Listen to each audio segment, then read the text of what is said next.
राजस्थान में लोकसभा चुनाव 2024 का मतदान संपन्न हो गया है। प्रदेश की 12 सीटों पर पहले चरण में 19 अप्रैल को तो शेष बची 13 सीटों पर शुक्रवार यानी 26 अप्रैल को वोटिंग हुई है। अब राजनीतिक दलों के नेता और जनता 4 जून को आने वाले रिजल्ट का इंतजार कर रही। राजस्थान की 25 लोकसभा सीटों पर मतदान का कुल प्रतिशत करीब 61.60 रहा है। हालांकि 2019 की अगर बात करें तो मतदान का प्रतिशत 66.12 था, जबकि 2014 के लोकसभा चुनाव की आंकड़ा बताता है कि वो 63.10 था। मतलब इस बार मतदान में 5% की कमी आई है। चुनाव आयोग के मुताबिक राजस्थान में मतदाताओं की संख्या 5,35,08,010 है। वहीं प्रदेश की सभी 25 लोकसभा सीटों के लिए कुल 266 प्रत्याशी मैदान में थे। इनमें से 247 पुरुष और 19 महिलाएं थीं। 25 लोकसभा सीट के प्रत्याशियों के भाग्य का फैसला अब ईवीएम में कैद हो चुका है। लेकिन आपको बता दें, बड़ा सवाल यह है कि आखिर जनता ने किन मुद्दों को लेकर इस बार वोट किया है। प्रदेश की जनता को क्या अपेक्षाएं हैं अपने भावी सांसद से। देखिए जनता के मुद्दे, जनता की राय, जनता की जुबानी एनडीटीवी के चुनावी चौपाल में। राजस्थान के अंदर पिछले कुछ दिनों से लगातार चुनावी घमासान है वो चल रहा था, लेकिन 26 तारीख के बाद अब राजस्थान की सभी 25 सीटों के ऊपर मतदान है वो संपन्न हो चुका है। सभी प्रत्याशियों के भाग्य का फैसला वो ईवीएम में कैद हो चुका है। लेकिन आखिर जनता ने किन मुद्दों के ऊपर वोट किया, क्या मुद्दे रहे और अब तो सांसद चुनकर आएंगे, उनसे जनता को क्या उम्मीदें हैं, यह हम जानने की कोशिश करेंगे। हालांकि इस बार मतदान है वो अनुमान के मुताबिक कम रहा, लोग घरों से कम निकले। विशेष रूप से शेखावाटी क्षेत्र की बात करें तो यहाँ पर मतदाता है उनमें उतना उत्साह है वो नजर नहीं आया मतदान को लेकर। लेकिन ये आखिर संकेत है वो किस ओर जाते हैं, इसका लाभ क्या कांग्रेस को मिलेगा या फिर भाजपा को मिलेगा, ये तो 4 जून के दिन जब परिणाम आएंगे, जब ईवीएम की जब पेटियां खुलेगी तभी साफ हो पाएगा। लेकिन आखिर जनता के क्या मुद्दे रहे और क्या सोचती है जनता, किन मुद्दों को लेकर उन्होंने वोट किया, ये हम जानने की कोशिश करते हैं। आखिर क्या सोचती है जनता। सर, सबसे पहले आपका नाम। इंद्राज सारंग। सर, किन मुद्दों को लेकर इस बार वोट है जनता ने किया और क्या मुद्दे रहे इस चुनाव के अंदर। सबसे बड़ा मुद्दा तो इस चुनाव में किसानों का रहा है। किसान है वो बुरी तरीके से परेशान रहे।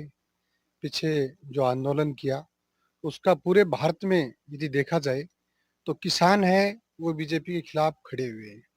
मैं मानता हूँ विपक्ष इतना मजबूत नहीं था, फिर भी एक चीज नई चीज देखने के लिए मिली है। इसमें ये मिली है कि इसमें जितने जो वोटर हैं, वोटरों में अंडर करंट दिखा है। वोटरों ने खुल के वोटिंग की है, लेकिन वोटिंग प्रतिशत कम हुआ है। और वोटिंग प्रतिशत जब भी कम होता है वो हमेशा कांग्रेस के पक्ष में भी जाता है। तो इससे ये कयास भी लगाया जा रहा है, जैसे एससी एसटी है और किसान वर्ग है और मुस्लिम वर्ग है, इन 4 वर्गों ने एक तरीके से बीजेपी के खिलाफ वोटिंग की है। इन इन लोगों को ये लगने लग गया कि इस बीजेपी से कोई अपना भला नहीं हो सकता है। किसानों की जिस सीट पे भी किसानों का दबदबा रहा है वहां बीजेपी पिछड़ती हुई नजर आ रही है। राजस्थान में मैं मानता हूं कि राजस्थान की जो रणनीति थी वो बीजेपी की शुरुआती चरण में जैसे राहुल कसवा की जो टिकट काटी गई थी उस समय ही बीजेपी यहाँ से राजस्थान में बैकफुट पे आ गई। राजस्थान में बड़ा एक राहुल कसवा के समाज का वोट है, उससे काफी किसान है वो आक्रोशित हो गए। उसकी वजह से सीकर में बीजेपी है वो पिछड़ गई। उसके बाद में झुंझुनू में बीजेपी है वो पिछड़ गई, चूरू में पिछड़ गई, बीकानेर में भी किसानों ने वोट बीजेपी के पक्ष में नहीं किए, गंगानगर में भी ये स्थिति रही। यदि ये देखा जाए तो सबसे युवा भी इस चुनाव में काफी आक्रोशित नजर आए। युवाओं को जिस तरीके से जो बेरोजगारी का सामना करना पड़ रहा है उससे भी युवाओं में रोष पैदा हो गया कि हमें नौकरी नहीं मिल रही है, भारी बेरोजगारी का सामना करना पड़ रहा है। और व्यापारी वर्ग है, व्यापारी वर्ग साइलेंट रहा है। व्यापारी वर्ग चारों ओर यदि देखा जाए तो किसी भी व्यापारी, जैसे कपड़े का व्यापारी को देख लो, अदर जिन्स के यदि हम बात करते हैं तो व्यापारी वर्ग भी आंतरिक रूप से परेशान है। कुछ ऐसी नीतियां आई है उसकी वजह से व्यापारियों को परेशान होना पड़ रहा है। मैं मानता हूँ हो सकता है इससे टैक्स में वृद्धि हुई होगी, काफी सुधार हुए होंगे, लेकिन प्रथम प्रायोरिटी ये रहती है, हाँ गवर्नमेंट को टैक्स मिलना चाहिए, लेकिन जब तक व्यापारी को फायदा नहीं होगा, यदि आप सीधा गवर्नमेंट के खाते में टैक्स जाता रहेगा तो वो ना तो वो लंबे समय तक सरकार चल सकती है और ना ऐसे सिस्टम में व्यापारी लंबे समय तक अपनी आजीविका है वो नहीं कर पाएंगे। तो ऐसी स्थिति में मानता हूँ कि पूरे भारत में जिस तरीके से जो प्रतिशत मतदान कम हो रहा है उसका मुख्य कारण बेरोजगारी है, किसान है, महंगाई है, इन मुद्दों पे फोकस हुआ है। और मैं मानता हूँ कि नेताओं की बातों में अब की बार पब्लिक नहीं आ रही है। पब्लिक ने ये ठान लिया है कि अपने को जो अच्छा लग रहा है उसकी तरफ वो वोटिंग कर रहे हैं, ऐसा मेरा मानना है। आपने कहा कि जनता है वो मोदी सरकार के खिलाफ रही, उतना उत्साह नजर नहीं आया, लेकिन आपको नहीं लगता कि यदि खिलाफ होती तो वोटिंग और ज्यादा होती? क्योंकि जब वोटिंग प्रतिशत बढ़ता है तो ऐसा माना जाता है कि सत्ता के खिलाफ बढ़ा है, सत्ता के खिलाफ आक्रोश था इसलिए बढ़ा है। दूसरा, आपने कहा कि जिस प्रकार से मोदी के खिलाफ, लेकिन आपको नहीं लगता कि चुनाव है, चूरू का चुनाव की बात करें तो चूरू का चुनाव पूरा जातीय आधार पर लड़ा गया, बड़े मुद्दे वो गोल रहे, राष्ट्रीय मुद्दे वो गोल रहे हैं, आपको नहीं लगता? चूरू जिला है, इसमें 80% किसान हैं और एक दूसरा सिस्टम ये भी रहा कि जैसे चुनाव का जो टाइम था उसमें शादियों का भी अच्छा असर देखने को मिला और किसान है वो प्रत्येक किसान अपने खेत में था। और दूसरी चीज ये माने कि जैसे ये कांग्रेस का मैनेजमेंट था वो भी कमजोर नजर आया जिसकी वजह से वोटिंग कम हुई और बीजेपी का भी जो मैनेजमेंट था वो कमजोर नजर आया।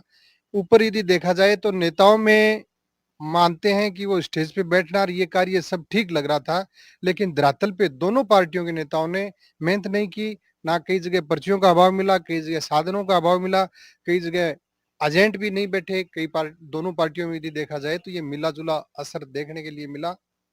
अंकल, आपका क्या नाम है? मेरा नाम कुंजय बिहारी लोडिया है। उम्र कितनी है अंकल? मेरी एज है 65। सभी वोट डाल के परिवार के? हाँ, सभी वोट डाले। आंटी आज भी आपके कहने से डालती है, अपने हिसाब से डालती नहीं, हम तो पूरे पूरे एकल बीजेपी को, भारतीय जनता पार्टी को वोट डालते हैं।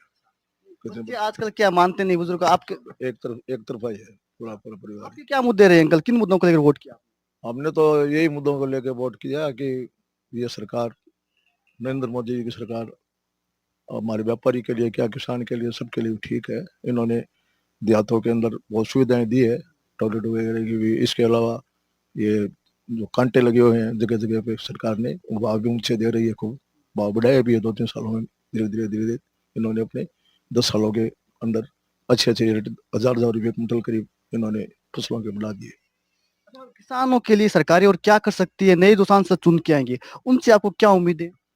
उनसे यही उम्मीद है कि वो किसानों के, व्यापारियों के हित के अंदर ही बढ़ेंगे। हम व्यापारी भी यही चाहते हैं कि हमारे व्यापार में भी गवर्नमेंट का अच्छा सहयोग रहे और व्यापारियों को भी सब तरह की सुविधाएं मिले। मंडियों में, हमारी कृषि मंडियों में सुविधा चाहते हैं हम, धीरे धीरे वो भी बढ़ेगी। अच्छे आगे हमारी ये बीजेपी गवर्नमेंट आवे तो, और इससे सबको फायदा मिलेगा, किसानों को भी अच्छा फायदा मिलेगा, ऐसी बात नहीं है। और किसानों की गवर्नमेंट आए, किसानों के लिए कुल मिला के, व्यापारियों के लिए, महिलाओं के लिए, सबके लिए सुरक्षा है, बढ़ेगी।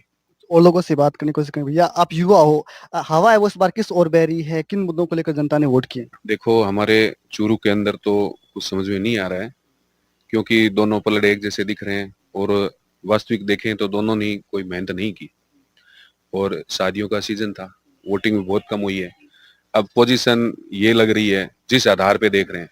देखो, अब कसवां जी मजबूत दिख रहे हैं जिन्होंने किसानों के लिए इतना मतलब बड़ा काम किया, जो अपने राजस्थान में नंबर 1 पे है।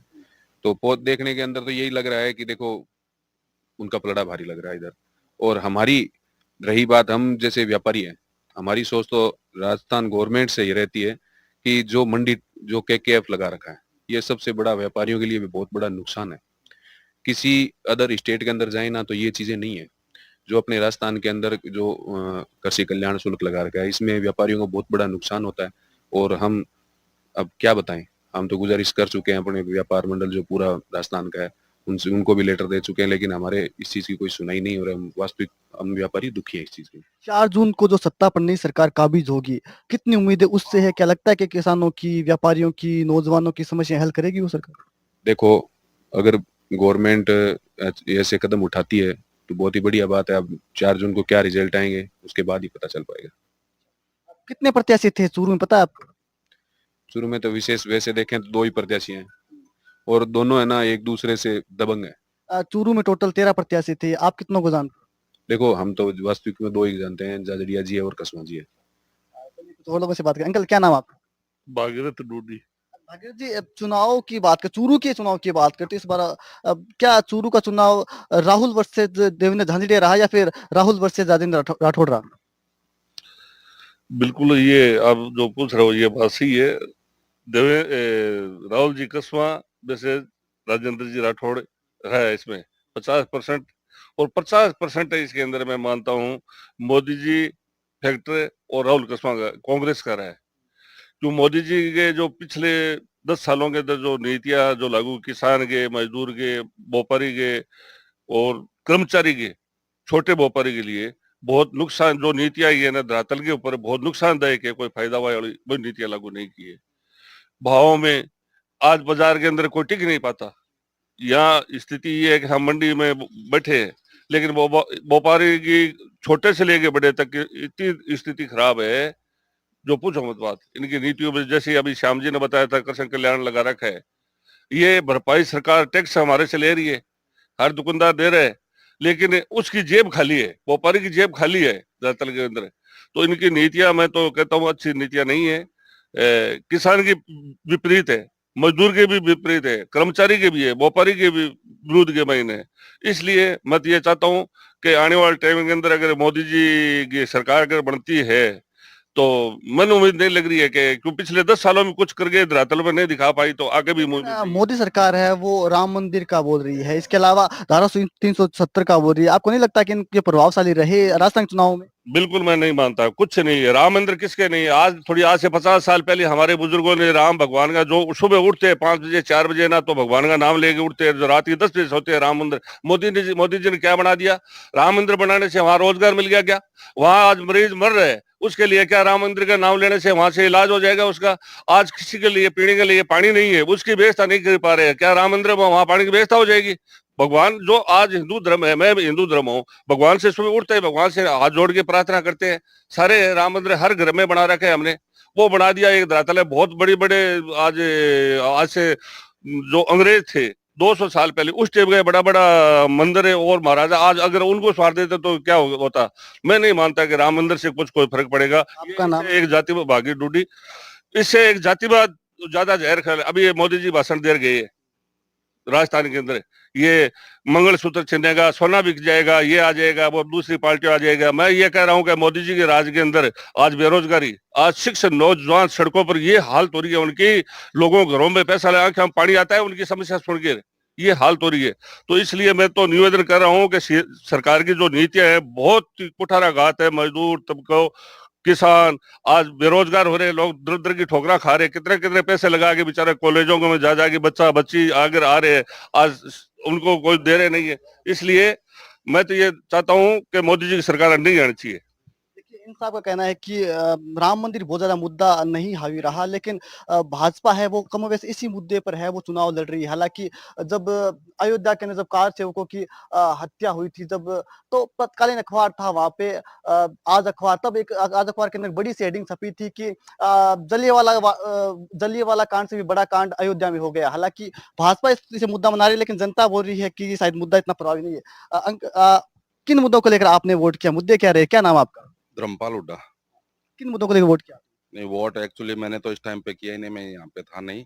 बाकी मुद्दे यही है कि गवर्नमेंट के कोई मुद्दे है ही नहीं ना, ये लोग सिर्फ झूठ का काम है इनका। हर कोई ये मुद्दे की बात करे। अभी आपने सुना है कोई मुद्दे, कोई किसान की, कोई गरीब की कुछ हुआ? अभी 4 महीने पहले गवर्नमेंट बनी है, अभी हमारा 20-20 हजार रुपए का टैक्स आ गया है, आज तक कभी नहीं आया। तो वो गरीब आदमी तो हो गया ना उसका तो काम। और मुद्दे के तो खाली एक दूसरे के ऊपर पूरे दिन झूठ के सिवा दूसरा काम ही नहीं है। वो उसके ऊपर लांछन लगा रहा है, वो उसके ऊपर लांछन लगा रहा है। तो मुद्दे है क्या? मुद्दे की तो ये लोग कोई बात ही नहीं कर रहे हैं। आप बताओ कि कौन सी मुद्दे की ये लोग बात कर रहे हैं?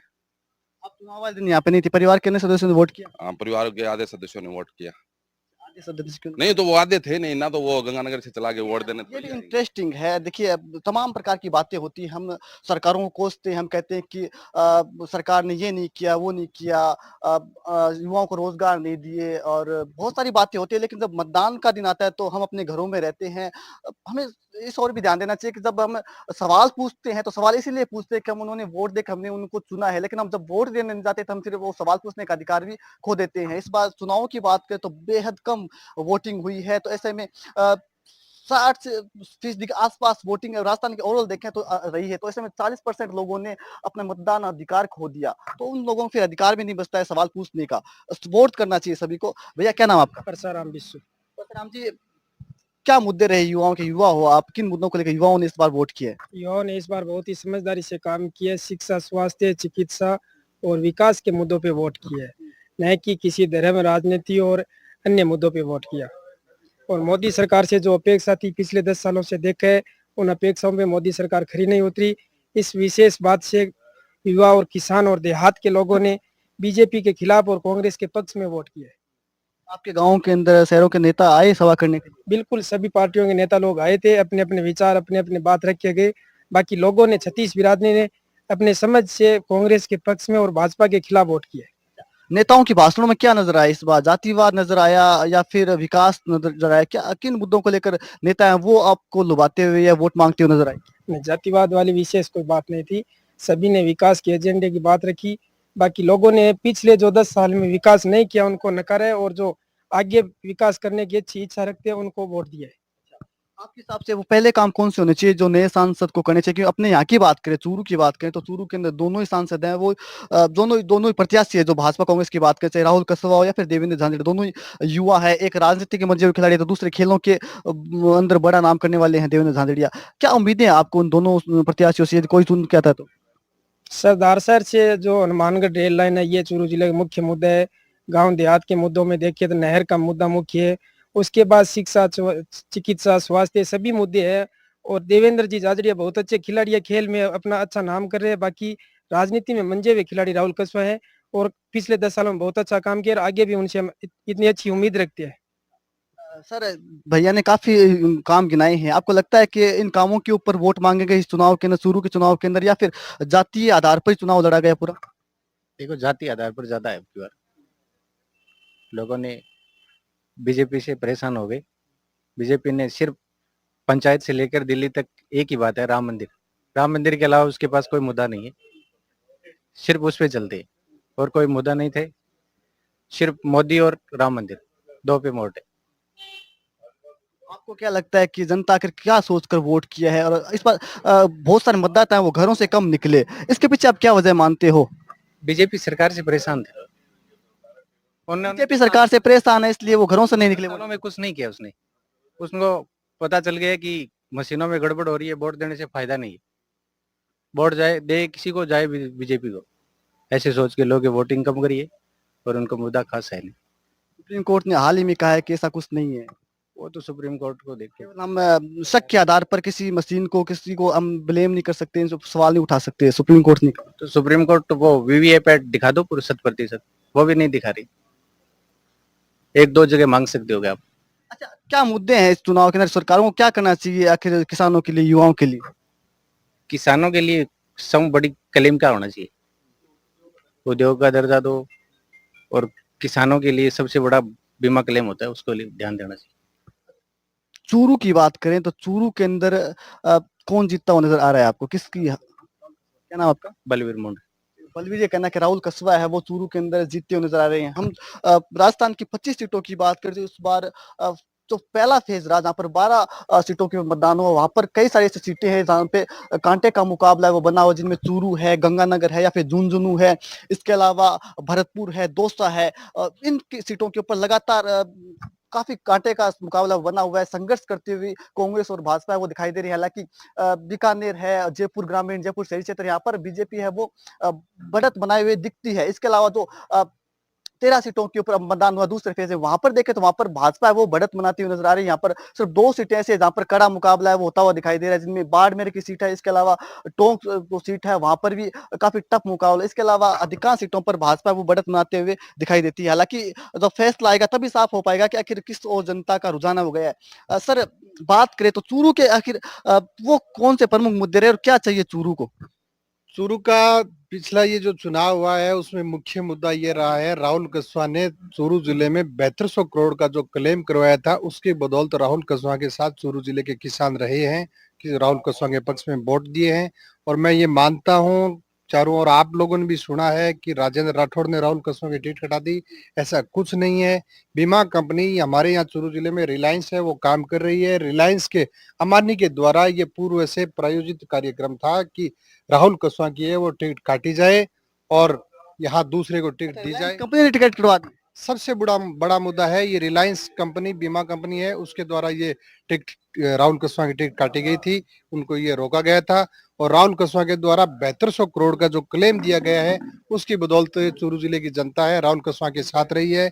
और अभी भी जैसे बीमा कंपनी रिलायंस के जो कर्मचारी है वो गाँव में जाते हैं, किसानों को परेशान भी कर रहे हैं, किसी का सही तरीके से उनका वो क्लेम है वो सही तरीके से पास भी नहीं कर रहे हैं। कुछ ऐसे किसानों के भी आए दिन मैसेज आ रहे हैं, कम से कम 20 से 25% किसानों की बीमा है वो कैंसिल कर दी गई है, फिर उनको वापस बहाल भी किया गया है।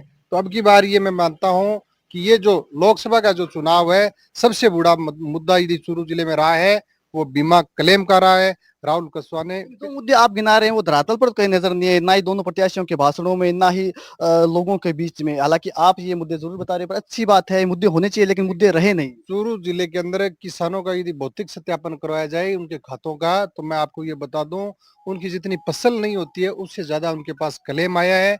और अब लोगों के जहन में ये बात बैठ चुकी थी कि राहुल कसवा के ही द्वारा अपने को ये क्लेम मिला है। यहाँ चूरू जिले में लंबे अरसे से धरने प्रदर्शन हुए हैं, उसमें मैं ये मानता हूँ बीजेपी, कांग्रेस और कॉमरेड के लोगों ने बढ़ चढ़ कर भाग लिया है।